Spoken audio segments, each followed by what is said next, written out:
Welcome back to your channel Tripita. तो हम लोग पार्ट 3 लेकर के आए गए हैं यहाँ पे एनसीईआरटी सीरीज का।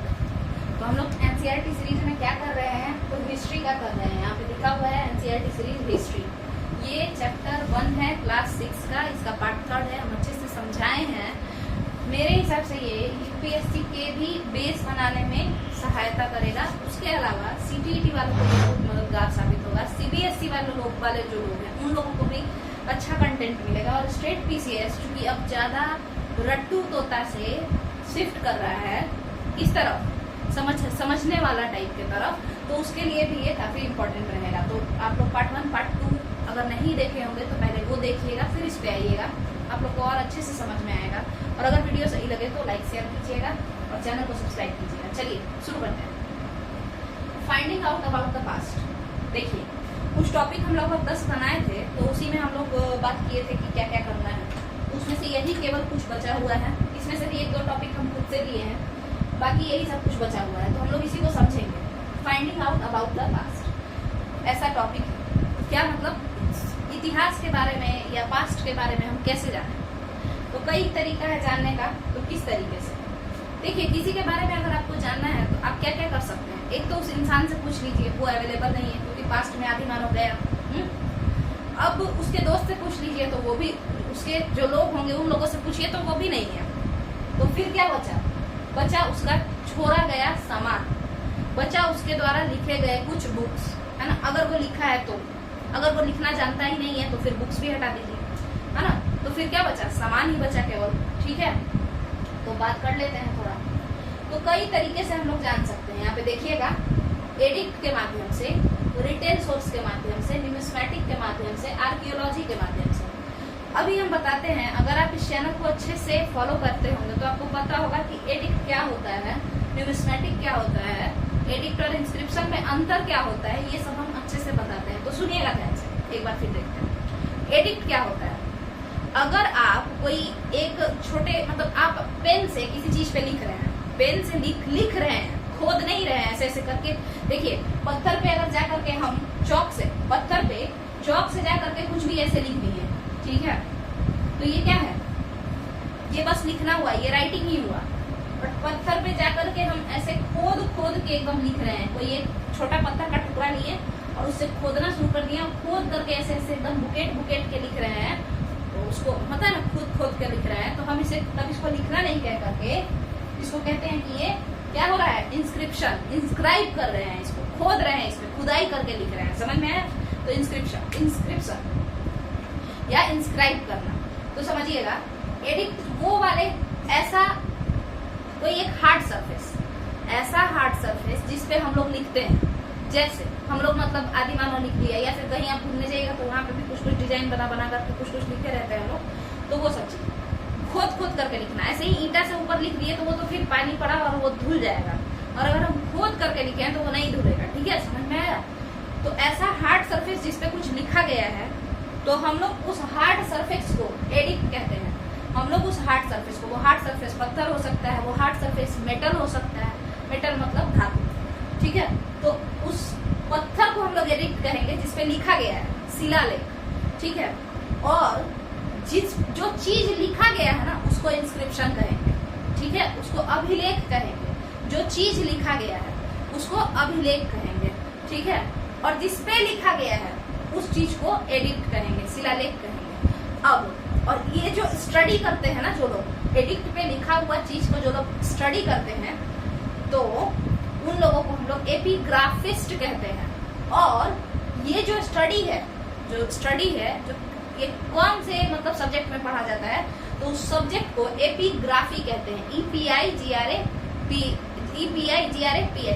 ठीक है, ये हो गया।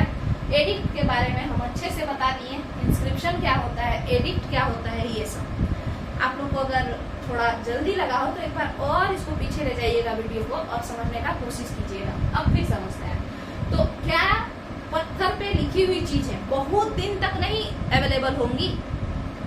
जैसे समझिएगा, आप किसी पत्ता पे लिखे, अब वो पत्ता में क्या हो गया कि फंगस लग गया, बैक्टीरिया लग गया, वो खत्म हो जाएगा।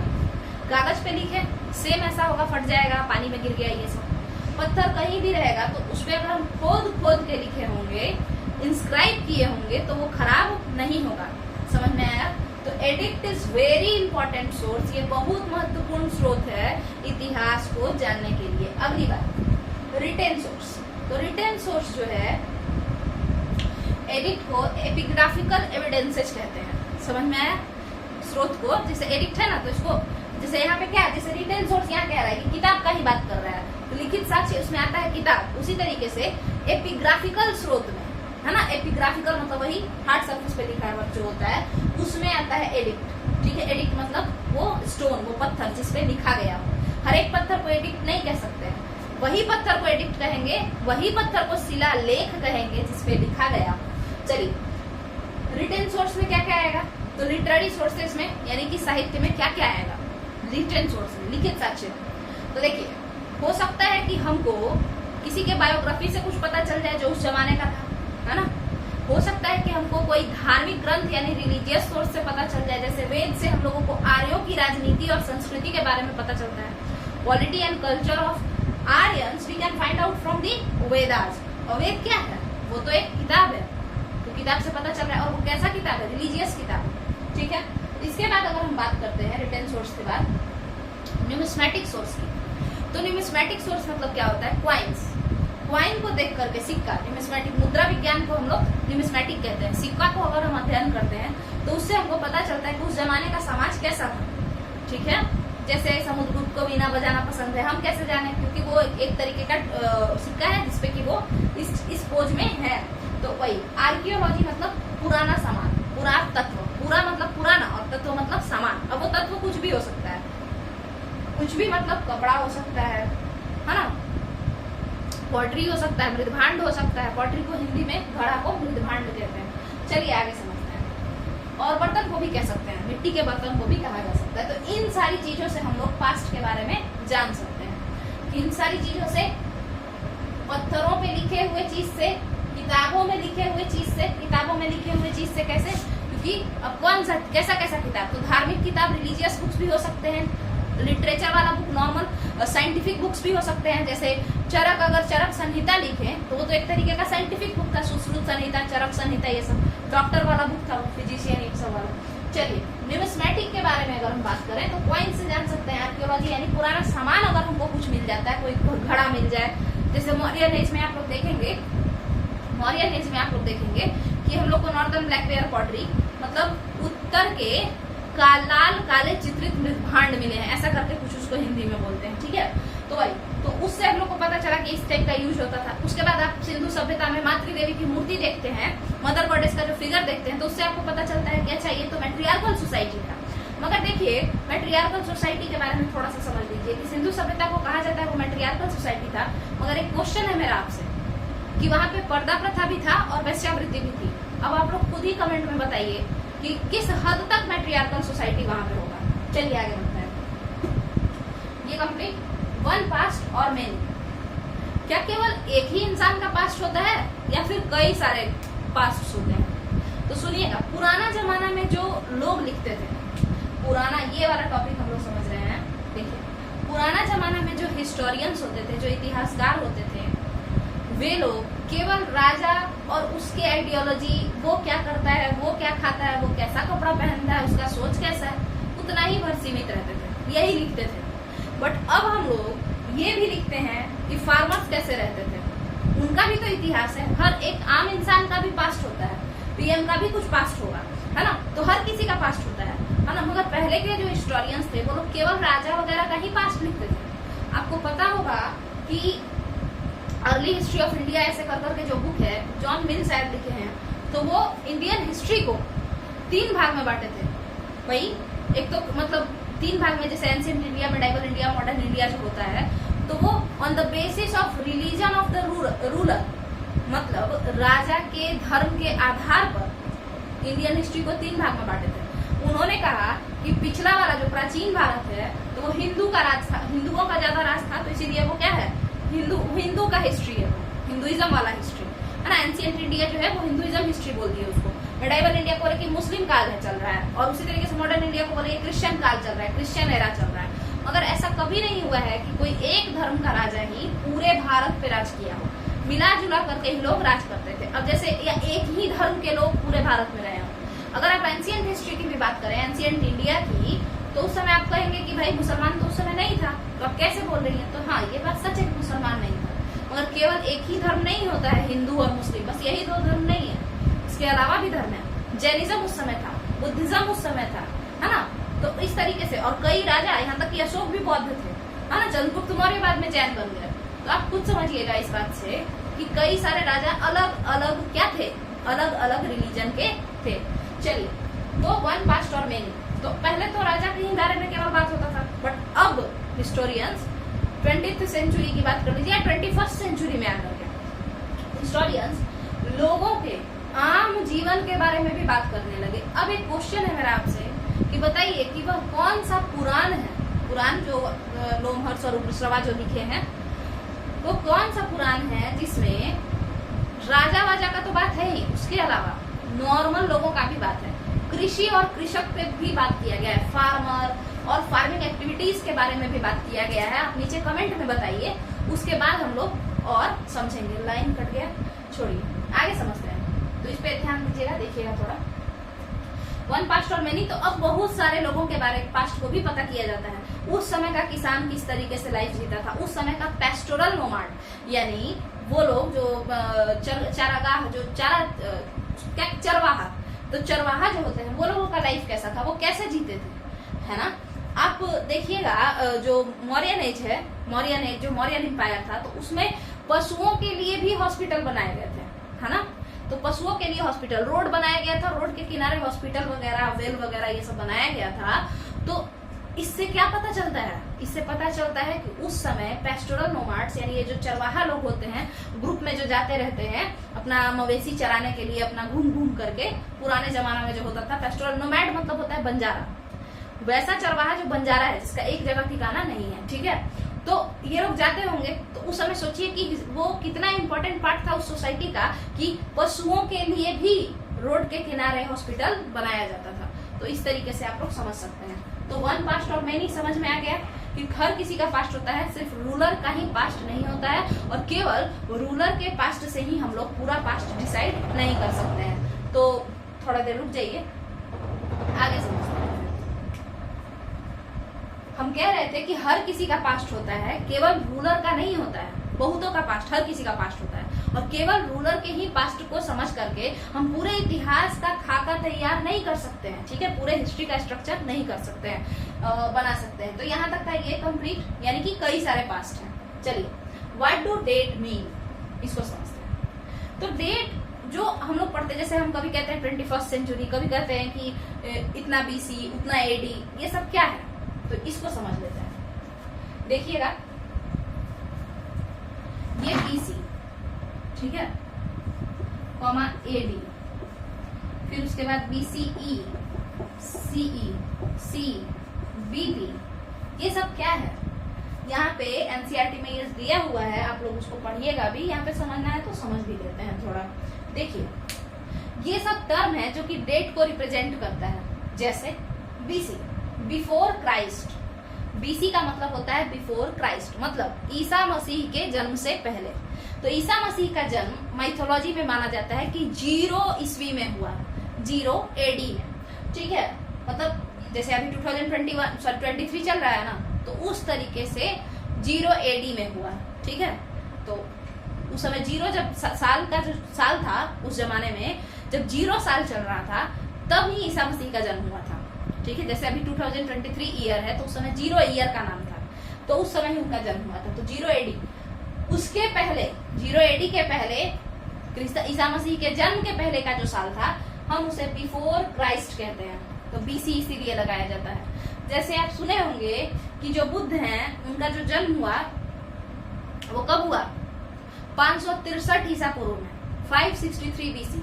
मतलब कि ईसा मसीह का जो जन्म है, जो कि 0 AD में हुआ है, उससे 563 साल पहले, कितने साल पहले? 563 साल पहले बुद्ध का जन्म हुआ था, 563 इयर्स अगो। उससे 563 साल पहले बुद्ध का जन्म हुआ था, ठीक है। आपको समझ में आ गया होगा मेरे हिसाब से। AD क्या होता है?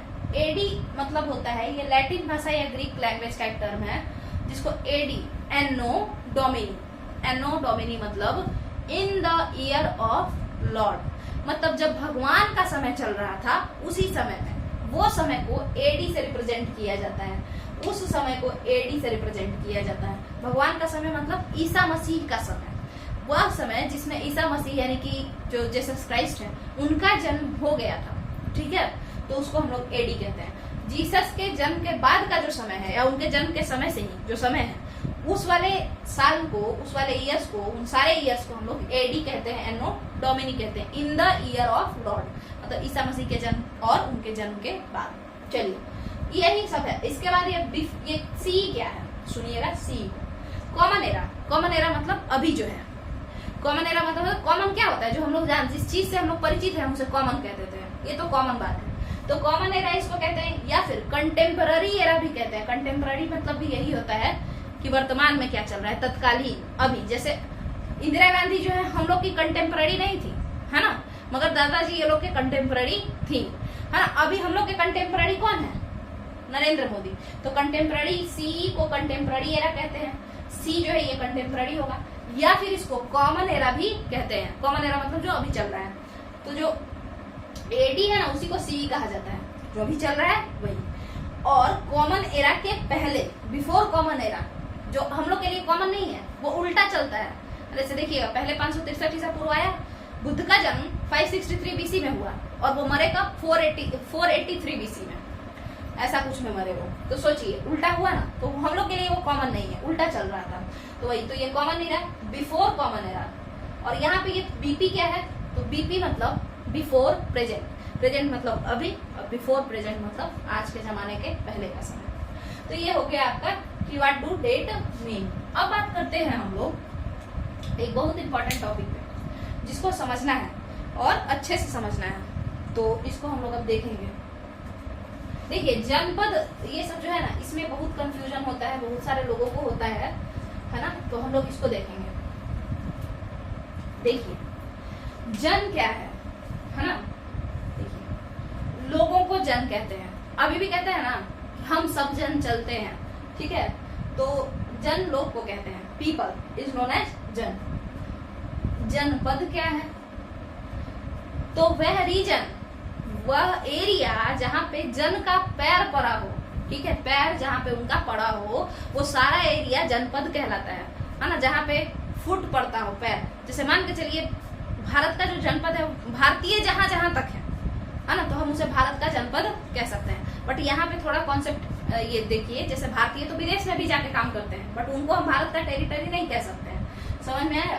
तो जनपद हम उसको कहते थे जहाँ पे जन का पैर पड़ता है, जहाँ अपना जन जो है अपना पैर लेकर के चलता है, जिस एरिया में, जिस एरिया में, वो सारा एरिया जनपद कहलाता है। तो ये तो इंसान को डिपिक्ट करता है, जन जो टर्म है ये पीपल को डिपिक्ट करता है, पीपल को रिप्रेजेंट करता है, ठीक है। ये जन पीपल को निर्देश, मतलब इसको हिंदी में क्या कहते हैं, डिपिक्ट करना को सूचित करता है, ठीक है। आगे समझते हैं। जनपद जो है वो एरिया को डिपिक्ट करता है, क्षेत्रफल को, किसी भूमि को रिप्रेजेंट करता है, सूचित करता है। जनपद मतलब वह भूमि जहाँ पे जन रहते हैं, लोग रहते हैं। महाजनपद बहुत बड़ी भूमि, ये किसी राजा का, ये देखिए जन का जो हेड होता है वो राजन कहलाता है, ठीक है, और महाजनपद का महाराजा, ठीक है, महाजनपद का महाराजा। चलिए सुनिएगा, कोई राजा है और उसके पास बहुत बड़ा जनपद है, बहुत बड़ा जनपद, उसमें कई सारे स्टेट्स आ जाते हैं, तो हम ऐसे जनपद को, ऐसे एरिया को जो कि बहुत बड़ा है, उसे हम लोग महाजनपद कहते हैं। बहुत बड़ा मतलब क्या होता है, जैसे समझिएगा, अलग अलग कल्चर के लोग यहाँ रहते हैं, अलग अलग भाषा बोलने वाले लोग उसके एरिया के अंदर आते हो, है ना, इतना बड़ा उसका एरिया। जैसे आप सुने होंगे किसके बारे में, मौर्यन एम्पायर के बारे में, मौर्यन या मगध महाजनपद, है ना। तो आप देखते होंगे मौर्यन एम्पायर के समय में क्या हुआ था, बहुत बड़ा साम्राज्य हो गया था, अफगानिस्तान तक चला गया था। अफगानिस्तान का कल्चर और इंडिया का कल्चर सेम नहीं है, हालांकि इंडिया के अंदर ही डिफरेंट स्टेट्स का कल्चर भी सेम नहीं है। तो आप समझ गए होंगे कि महाजनपद किसको कहते हैं। यहाँ तक का क्लियर है, आगे समझते हैं। महाजनपद बहुत बड़ा एरिया अगर किसी राजा के कंट्रोल में आ गया तो वो जो एरिया है उसे हम लोग महाजनपद कहते हैं, और वो जो राजा है जिसके कंट्रोल में इतना बड़ा एरिया आ गया है हम उसे महाराजा कहते हैं। आगे समझते हैं किंगडम के बारे में। कोई छोटा मोटा किंग हुआ, छोटा मोटा एरिया पे कोई अगर राज करता है तो हम उसे किंग, उसको किंग कहेंगे राजा को, और उसका जो साम्राज्य है उसको हम लोग किंगडम कहेंगे। ठीक है, उसके साम्राज्य को क्या कहेंगे? किंगडम कहेंगे। एम्पायर क्या होता है सुनिए, देखिए एम्पायर जो होता है कोई बहुत बड़ा साम्राज्य, ठीक है, कोई बहुत बड़ा साम्राज्य जिसमें कि मतलब कई सारा पुस्त गया हो, एक तो बड़ा एरिया भी होना चाहिए और कई सारा पुस्त दर पुस्त राज करता गया हो, तो हम ऐसे जो साम्राज्य होता है, ऐसा जो स्टेट होता है हम उसे एम्पायर कह देते हैं। मोनार्की होना चाहिए, ये भी मोनार्की रहेगा, राजतंत्र रहेगा, यहाँ भी राजतंत्र रहेगा, तो ऐसे स्टेट को हम लोग एम्पायर कहते हैं। और ऐसा जो राजा होता है हम उसे क्या कह देते हैं? इम्पेरर कह देते हैं। देखिए मौर्यन एम्पायर था, ठीक है, बट सुंगा क्या था? डायनेस्टी था, ठीक है, सुंग वंश था, जबकि मौर्यन साम्राज्य था। मौर्य साम्राज्य बड़ा था वो, तो वंश और साम्राज्य में बस इतना ही अंतर है कि वंश बहुत ही छोटे टाइम पीरियड के लिए आता है, डायनेस्टी जो होता है वो बहुत छोटे टाइम पीरियड के लिए होता है और बहुत छोटे लेवल पे भी होता है। जबकि इम्पेरर या इम्पायर जो इम्पेरर तो राजा को कहते हैं, बहुत बड़ा राजा इम्पेरर कहलाता है। इम्पायर या साम्राज्य वो होता है जो बहुत ही बड़े क्षेत्र पे होता है और बहुत दिन तक रहता है। ठीक है, अब आप लोग समझ गए होंगे। तो ये हो गया किंगडम वर्सेस इम्पायर। अगला मगध साम्राज्य, इसको समझने से पहले हम लोग मगध महाजनपद के बारे में पढ़ेंगे और यहाँ पे ये टॉपिक खत्म हो जाता है अगर ये वाला हम बता दें। इसके बाद आप लोग का जो ये मगध महाजनपद के बारे में अगर हम लोग देखें यहाँ पे,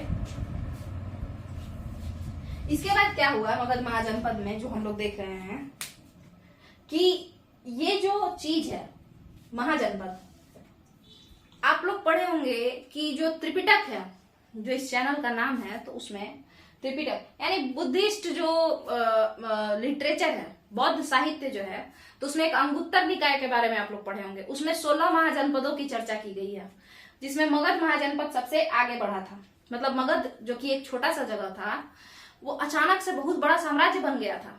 तो आखिर ये क्यों एक बहुत बड़ा महाजनपद बन गया बाकी लोगों के कंपैरिजन में, तो उसके पीछे कई सारा बात था। हम उन्हीं बातों पे चर्चा करेंगे। देखिए, पहला कारण इसका जो ज्योग्राफी था, इसका जो स्थिति था, जो इसका लोकेशन था, इसका लोकेशन बहुत सही था। जो इसका लोकेशन था वो बहुत सही था। कैसे? तो उसको समझ लेते हैं। लोकेशन इसका कैसे सही था कि अगर आप देखें तो जो मगध है वो गंगा, ये गंगा हुई जो कि उत्तराखंड से पश्चिम बंगाल, सोन जो कि अमरकंटक प्लेट्यू ऑफ मध्य प्रदेश से बिहार मनेर तक, ठीक है, मतलब पटना के पास, यहां तक का क्लियर है। तो ये सोन और ये गंगा और इसी के बीच में पूरा मगध, ये पूरा मगध, ठीक है, तो ये पूरा मगध है। अब आप लोग समझिएगा लोकेशन इसका क्यों इंपॉर्टेंट था कि देखिए यहाँ पे पानी है, इधर भी पानी है, तो ये पानी वाला रीजन और इन लोगों के ट्रिब्यूटरीज जो होंगे बाकी वो भी इनको पानी देंगे, इस रीजन को पानी देगा। पानी से क्या होगा? एग्रीकल्चर बढ़ जाएगा। तो एग्रीकल्चर के बढ़ने से क्या होगा? एग्रीकल्चर के बढ़ने से टैक्स ज्यादा मिलेगा। 1/6 ले लिया जाता था, 16 से 17% टैक्स ले लिया जाता था अनाज का, तो ये एग्रीकल्चर बढ़ गया। इसके बाद बताइए, इसके बाद पानी तो हो गया, इसके बाद ये रिवर का जो रास्ता है इसके थ्रू हम ट्रांसपोर्टेशन कर सकते हैं।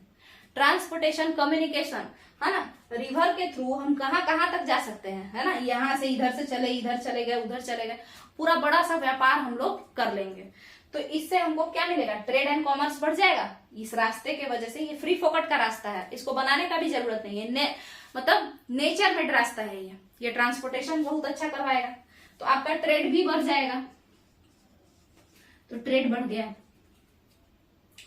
इसके अलावा अगर हम बात कर लेते हैं कि और क्या क्या होगा, तो इसको और देखते हैं। यहीं पे हम लोग देख लेते हैं, इधर साइड में ये गंगा, ये सोन, तो इस रास्ते से हम लोग ट्रेड करेंगे, ट्रांसपोर्टेशन बढ़ेगा। उसके अलावा आगे समझते हैं, एग्रीकल्चर बढ़ गया, ट्रेड बढ़ गया। आप लोग पता होगा आप लोगों को कि बिहार का जो रीजन है तो उसका प्लेन एरिया तो है ही, बट प्लेट्यू एरिया भी है। और बिहार जो अभी का है और उस पहले का जो था उसमें झारखंड भी आता था। तो वहां पे तो आपको छोटा नागपुर प्लेट्यू है पूरा का पूरा, तो वहां पे मिनरल्स काफी मिलेंगे, खनिज काफी मिलेंगे, है ना, लोहा वगैरह सब मिलेगा। तो मिनरल्स अच्छा खासा मिलेगा, जिससे कि टूल्स यानी औजार और वेपन्स यानी हथियार दोनों बनाया जाएगा। ठीक है, तो वो भी अच्छा हो गया। इसके बाद जंगल बहुत ज्यादा यहाँ पे देखने को मिलेगा। क्यों? जंगल तो है ही ना, छोटा नागपुर झारखंड में बहुत ज्यादा जंगल है ना। तो जंगल ज्यादा मिलेगा तो फिर क्या होगा, लकड़ी बहुत ज्यादा अवेलेबल रहेगा। तो आपको पता होगा कि 3 ही तरीके का टूल बनता था, किस किस चीज का, वुड का, उसके अलावा स्टोन का, उसके अलावा वुड और स्टोन, और किसका, लकड़ी का, पत्थर का और हड्डी का। हड्डी का भी टूल्स बन करके तैयार होता था। चलिए, तो वुड आ गया, तो इससे भी हम लोग टूल्स बनाएंगे। और आप लोग को बता दें कि मौर्यन पीरियड में तो उनका जो राजप्रसाद था, जो पैलेस था, उसमें भी टिम्बर का बहुत यूज हुआ है। वुड, टिम्बर, लकड़ी को ही कहते हैं। ठीक है, चलिए, तो जंगल के वजह से भी बहुत ज्यादा हो जाएगा। इसके अलावा मिनरल में आपको कोल वगैरह भी मिलेगा ही मिलेगा। पत्थर यहाँ पे क्योंकि पहाड़ बहुत ज्यादा है ना, गिरियक हिल्स, प्रेतशिला हिल्स ऐसे करके गया में ही बहुत ज्यादा है। ठीक है, तो इन रीजन में पत्थर भी बहुत ज्यादा है, तो आप स्टोन टूल्स भी बड़े आसानी से बना सकेंगे। स्टोन टूल्स भी बड़े आसानी से बना सकेंगे। इसके अलावा चूंकि ये सारा रीजन देखिए, इधर तो पत्थर, इधर तो पानी ही है, गंगा और ये सब, नीचे में देखेंगे तो फिर पहाड़ है ना, तो और फिर जंगल भी है। तो जंगल में आपको हाथी वगैरह भी अच्छा खासा मिल जाएगा। तो हाथी से भी आप क्या करेंगे, इसको आप सेना में भर्ती करेंगे। तो कुल मिला जुला करके पूरा एकदम फ्लरिश चल रहा है। इसके पास जितना भी रिसोर्स उस जमाने में जरूरी होता था, वो सारा संसाधन था, वो सारा रिसोर्स था। इसीलिए मगध काफी जल्दी फ्लरिश कर गया, जल्दी बढ़ गया। मगर इसके अलावा एक बहुत इंपॉर्टेंट चीज है, और वो क्या है उसको समझते हैं। देखिए, केवल रिसोर्स के होने से कोई आगे नहीं बढ़ सकता है। जैसे अगर हम आप लोग को बताएं कि जापान, कंपेयर कीजिए जापान को इंडिया से, या इजराइल को कंपेयर कीजिए। इजराइल में आपको पता होगा कि 25 सेंटीमीटर से भी कम बारिश होता है। इंडिया में कम से कम तो 100 सेंटीमीटर हो ही जाता है, वहां पे 25 सेंटीमीटर से भी कम बारिश होता है। इसके बावजूद इंडिया में किसान बहुत ज्यादा मरते हैं, है ना, सुसाइड करते हैं, ये सब होता है, प्रॉब्लम होता है। इजराइल में जो एग्रीकल्चर है वो काफी फ्लरिश्ड है। क्यों? ये है उनका दिमाग, वहां के रहने वाले जो लोग हैं उनका दिमाग, यानी जिसके हाथ में पावर है, जो लीडर है, वो कितना कैपेबल है, उसके पास कितना दिमाग है। ठीक है, इस बेसिस पर भी डेवलपमेंट होता है। तो केवल ये रिसोर्सेस तो थे ही मगध के पास, ये रिसोर्सेस तो थे ही, ये सारे रिसोर्स मगध के पास थे, ये सारे रिसोर्स मगध के पास थे। इसके अलावा उनके पास बहुत ही एफिशिएंट रूलर्स हुए, मगध के पास बहुत ही एफिशिएंट रूलर्स हुए, बहुत ही निपुण, बहुत ही होशियार राजा मिले मगध को उस जमाने में। कैसे, सुनिएगा।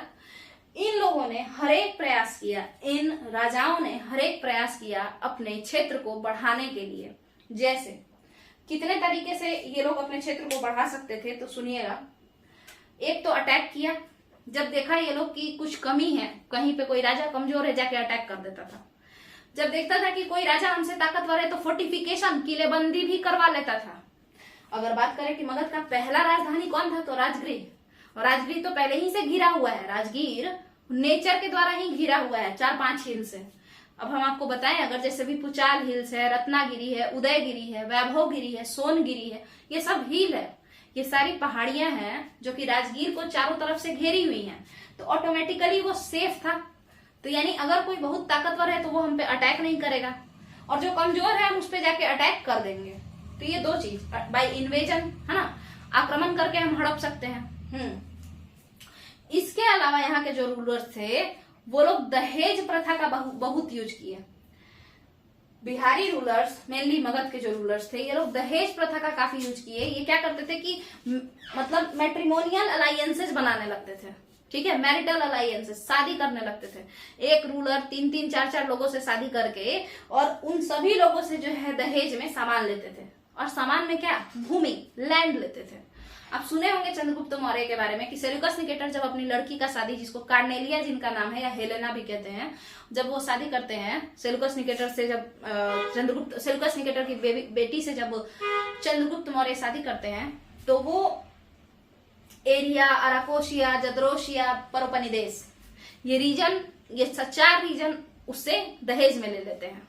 ये कौन सा रीजन है? तो ये पाकिस्तान और अफगानिस्तान का रीजन है, ठीक है। तो ये 4 रीजन उससे दहेज में ले लेते हैं और इस तरीके से उनका साम्राज्य वहां तक फैल जाता है। उसके बाद आप देखेंगे हर्यक डायनेस्टी में, हर्यंका डायनेस्टी यानी हर्यक वंश में आप देखेंगे कि जो बिंबिसार था, है ना, बिंबिसार, बिंदुसार कौन है? बिंदुसार है अशोक के पापा, जबकि बिंबिसार हर्यक वंश के संस्थापक। तो बिंबिसार अलग इंसान है। तो बिंबिसार जो थे उन्होंने भी 3 लड़की से शादी किया। चेटक की बहन चेलन्ना से शादी किया, नहीं, चेटक की बेटी चेलन्ना से शादी किया।